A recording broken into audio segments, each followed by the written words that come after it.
This is Rock Bottom with Ryan. No sugarcoating, no filters. The pain, the chaos, the truth. No bullshit. Just recovery.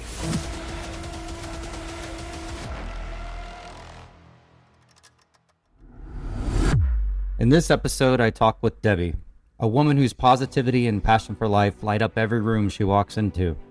For years, her drinking kept her from truly being present for her grandchildren, until one day she decided it was time to quit and start fresh. Just as she was building her new sober life, Debbie faced another challenge, a battle with cancer. Through it all, she's remained a devoted grandmother, loving wife, and a fierce advocate for both sobriety and breast cancer awareness. Her story is one of strength, joy, and choosing to live fully no matter what life throws your way. Let's get into it. I'm Debbie Coleman, a U.S. Army veteran, recovering alcoholic, breast cancer warrior, originally from New York, residing now in Maryland, and happy to be here today to share some of my journey with you. Okay, great. Looking forward to it. It's really nice to meet you and glad you're here to join the show. During your addictions, what were your drinks or drugs of choice? An alcoholic, high functioning alcoholic at that. I drank for many, many years, through my military career through my professional career. Once I retired, things just fell apart. So when I was growing up, the legal age of drinking was 18 at the time. And I had suffered some trauma in my childhood. I was 5. I suffered some really horrible trauma at 5 years old. And when I was 5 years old, it was 1958. So not a lot of resources, not a lot of conversation going on at that time about those type of issues. So I just carried that on. And once I got older and started, drinking, that was the big thing. Turn 18, you can go have that drink. And to me, that wasn't, it was okay for other people. I never was able to,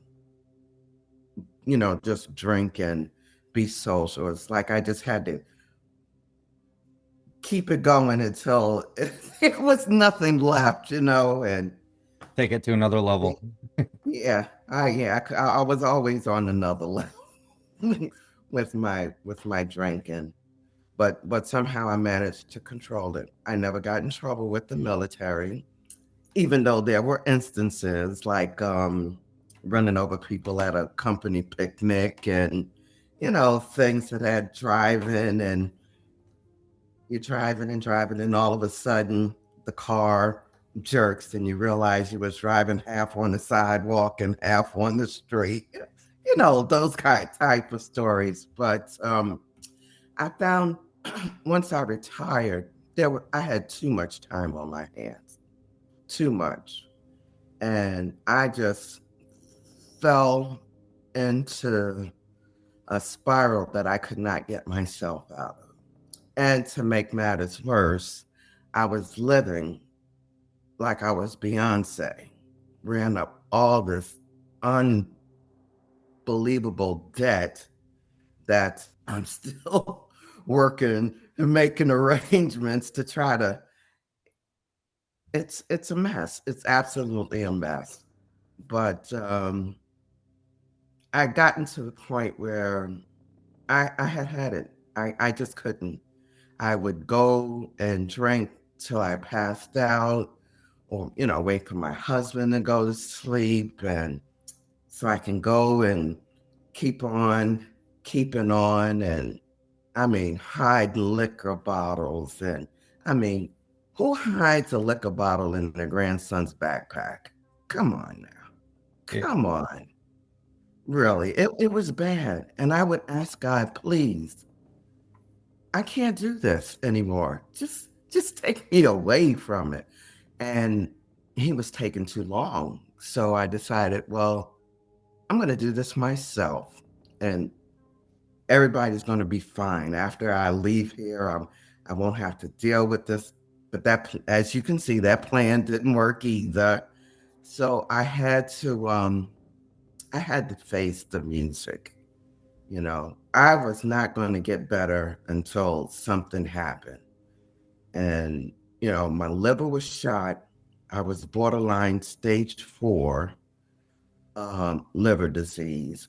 I had to do something. I had to do something. I started, I went to the rehab. I did the intensive outpatient. I did the 90 meetings in 90 days, all that. But by the time I got to the 90th day in my outpatient, I had got my breast cancer diagnosis. So that just sent me spiraling. And I mean, it took everything at that point not to drink, because once I heard that word cancer, that was it. Let me just drink myself through this. But, I stuck with it, hung in there. And today I am celebrating 590 days of sobriety. Wow, that's I incredible. went through my treatment. I'm on what they call oral chemotherapy for 5 years. But I'm here, I'm present.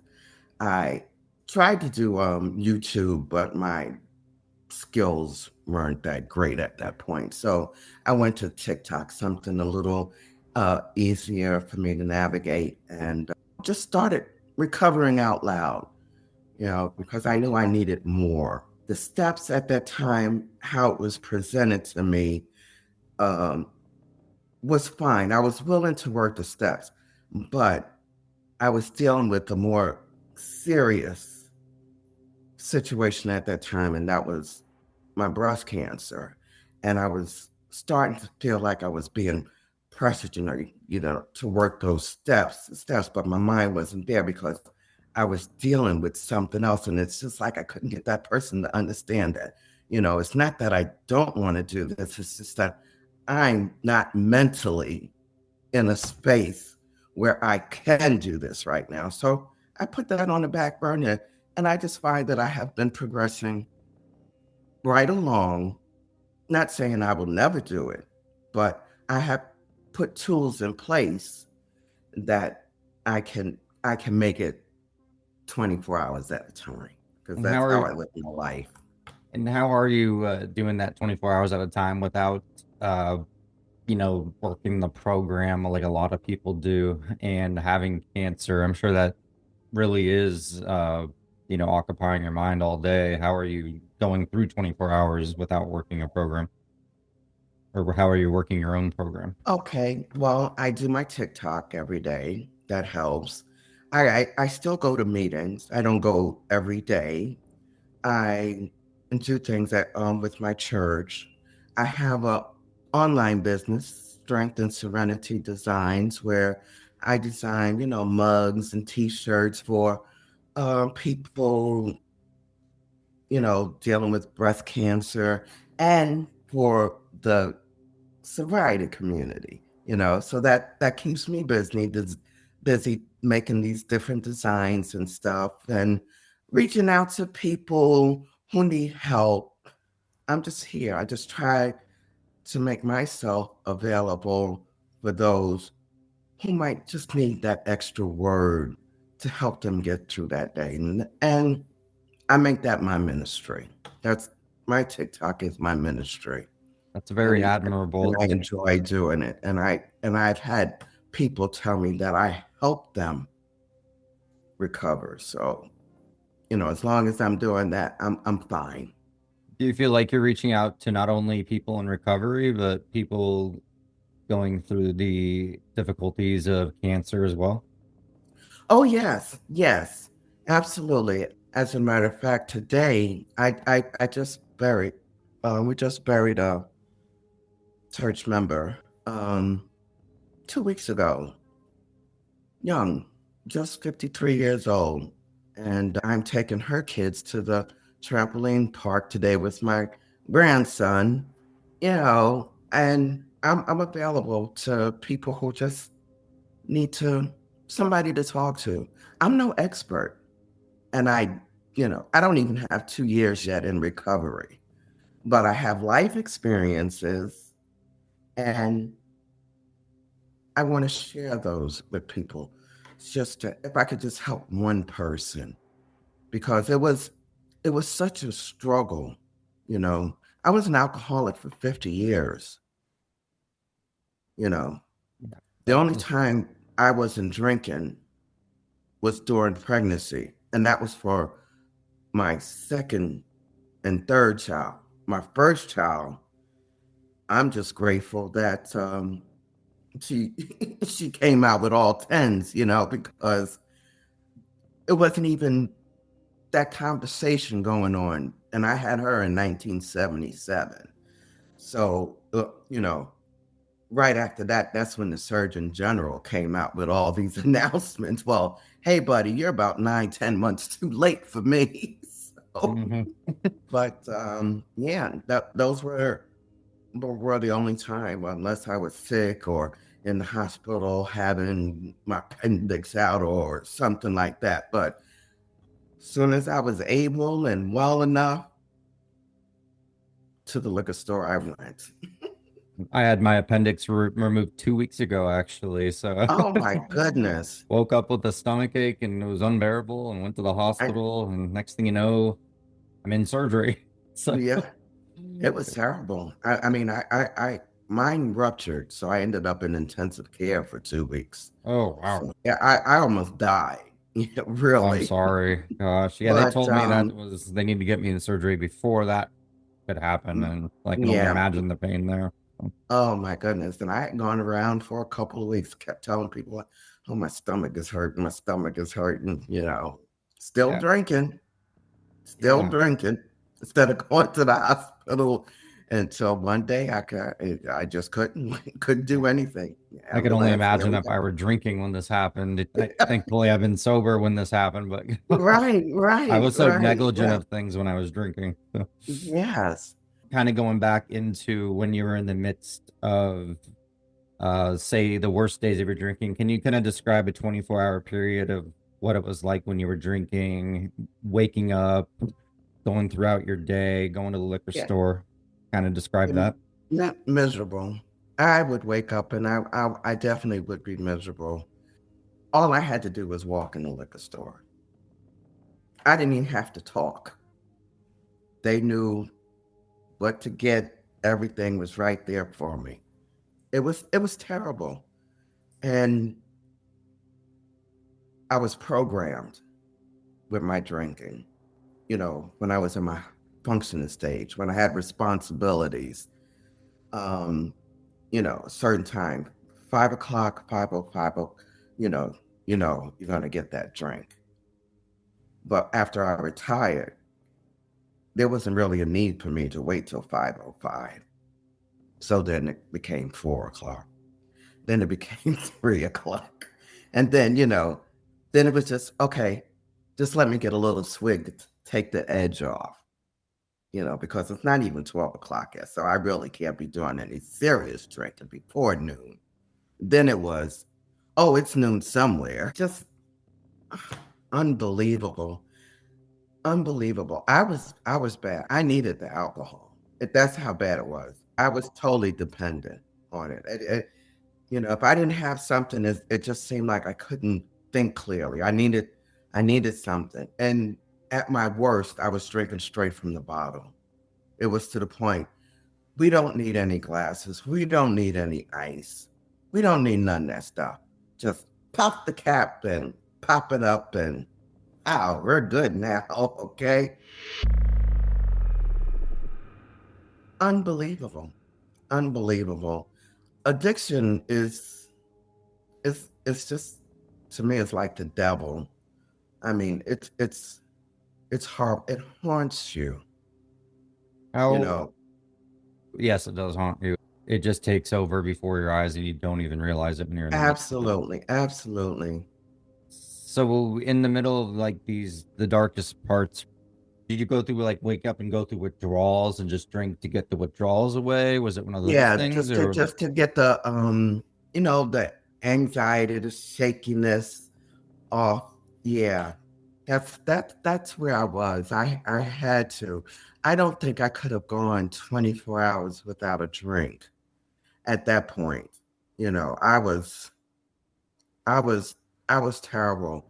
And instead of reaching out, I just went internal, how much you of it know. was social drinking and how much of it was just drinking by yourself just to get through the Just day? I wasn't even really I wasn't socialized. I was retired. My husband was working. I was up in here all day by myself. It was it was terrible. It was really terrible. I hadn't realized how alone I was until I got sober because I still did the cooking, cleaning, washing and ironing and all that stuff. Yeah, because I could nip and do a little bit, nip and do a little bit more. And, you know, I I was functioning, like I said, high functioning alcoholic. It got to the point where I was sick of myself. I mean, I have nice hole in my wall where I'm leaving it now. I'm leaving it there because Nice reminder. that's my reflection wall there. And where I took that tumble down the steps, I've had black eyes. You know, where I can't tell you. I know it had to happen in the bathroom. That's the only thing because I know it had those those faucets. But how I did it, I couldn't tell you. I've had to be picked up off the bathroom floor. I'm a mother. I'm a grandmother. I'm an upstanding citizen. Yeah. I shouldn't be acting like this. Do you mind describing a few instances where you look back and you feel some embarrassment or regret or Yeah. Laying at the bottom of the steps and my grandchildren looking at me, looking over me. And my husband having to come and pick me up off the floor. Yes. Mm-hmm. Yeah. and is that how the hole ended up in the wall? No, that was a whole nother incident. Can you Oh describe no, that incident? I have three flights. I'm in a townhouse. So where they saw me was I made it down to the bottom, the very bottom. I started on the second level and ended on the first level with my grandchildren standing over me, looking down. Unbelievable, unbelievable feeling. That was the one time that I was embarrassed of myself, for my grandchildren to see me like that. When I got sober, and I was laughing. I was laughing. My grandchildren were mortified, and I was laughing when my husband came to pick me up to take me to bed. So, Were those incidents very common as far as being noticeably intoxicated, or were those just oh yeah, my children.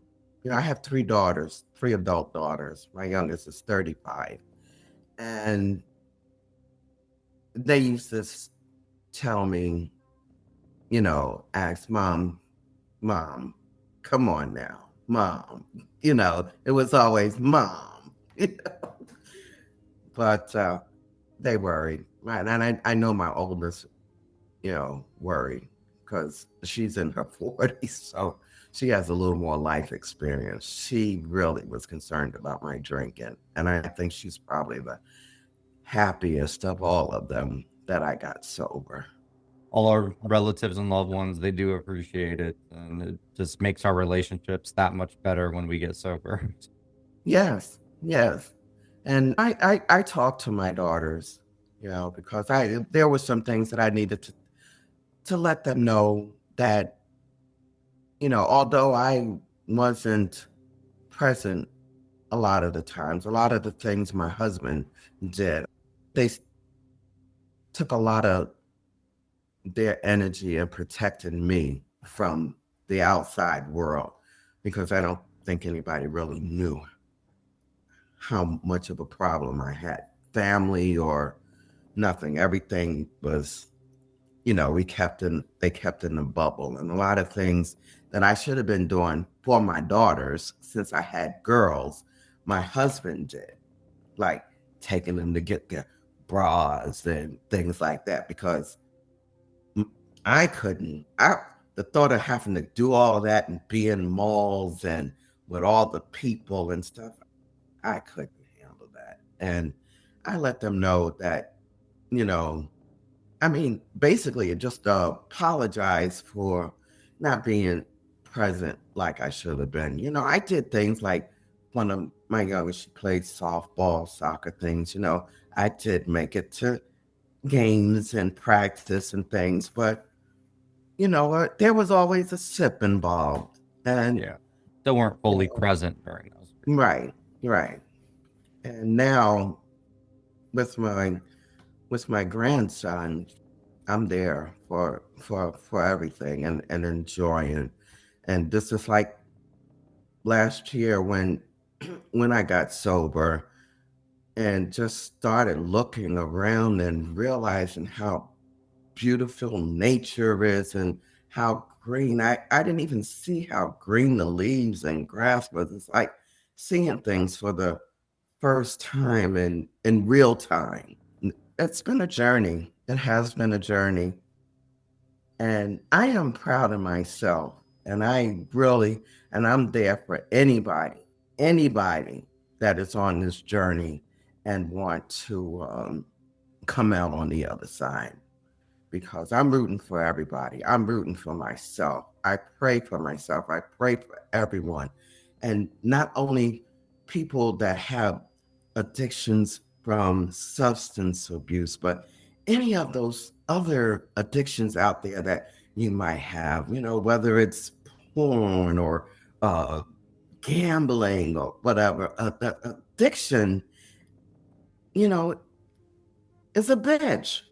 Anytime have that monkey on your back and it just grinds you and it just won't let you go and you become so used to it that you don't even want it to leave. You're afraid that if it leaves you, it's like your love. You can't do without it. Nobody should have to be that dependent on any one thing or any one person that it just controls your whole being. That's what alcohol was to me. I could not function without it. And today I'm just grateful that I hit that rock bottom so I can pick myself up and just be a productive citizen. That's all. That's all I want to do. Is to make my family just say, man, she did it. She absolutely did it. I didn't think she could do it after all that time, but she did it. And my God, we are proud of her. And that's my story. So, can I ask a little bit more in depth about traumas? Because I like to kind of know a little bit about what we're numbing when we're in our addiction. I know that I was numbing traumas, you know, abuse, sexual abuse as a child, and things like that when I was drinking. And obviously, only go into what you're comfortable. But what traumas do you think you were numbing during your drinking, as far as whether it be childhood and maybe something in the military? Do you think there Yeah. were things that you were trying to mask besides just being physically dependent? The age of 5, and I'm taking you back to 1958 again. I suffered sexual trauma from my sitter, which means since this was my sitter, this was a daily occurrence. And not only did wasn't me. It was also a family member of theirs that we went through this. And being five, you don't know how to process that. And um, all I knew is that I was never to speak about it, or there would be consequences. So I carried that. I told my mother when I was in my 30s, military, harassment. I had a supervisor, maybe old school, it's right at, after Vietnam, early 80s. Still a lot of people had feelings about women in the military. So I'm not sure if it was because I was a female or if it was because I was a Black female, but this guy had me crying practically every day. This went on for months. And I would just go home and drink and drink. It was so bad that I thought about divorcing my husband because he wouldn't go down there and kick this man's behind. Mind you, that could have never happened. He was in the military. I was in the military. This was a man in leadership position in the military.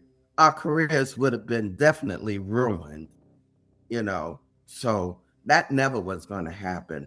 But that still didn't stop me from being angry with him for not protecting me from this monster I had to deal with 5 days a week, every single day.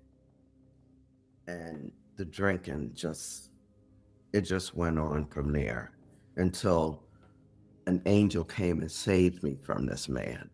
But by that time, I was all messed up in the head, all messed up. I carried this for years. And what I would like to explain to people, especially people that have children that have gone through trauma in their childhood, we in our addiction missed any signs of any trauma that would have been going on with our children. So at some point, we need to have a conversation with our children and make sure that when we have grandchildren stuff, those conversations are had where we know our children are protected and they know what to do when something happens, and they don't carry around these things that affect them well into their adulthood. Because I could have gotten some help. I waited. I went to rehab at 70 years old. So I'm telling you, I carried around trauma for 65 years and tried to survive. Not talking about it, not doing anything about it, just trying to make it go away, disappear. It never happened. I don't want to deal with it. 65 years, that's a long time to carry trauma around. I'm here today. I'm dealing with it the best way I can. I'm in therapy. I'm on medication. And I'm just trying to live out whatever years I have left. Clean, sober, happy, productive.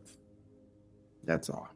It's amazing. Thank you so much for sharing some difficult moments. I mean, I know that personally, from my personal experience, just rushing that trauma, under the rug and, not opening up about it for so many years, I understand it just wears on you and wears on you. Mm-hmm. It does. It does. It does. And sobriety is number one in my life. My cancer journey is secondary. to my recovery.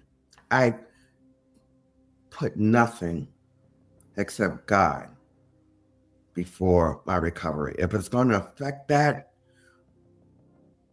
we have no dealings.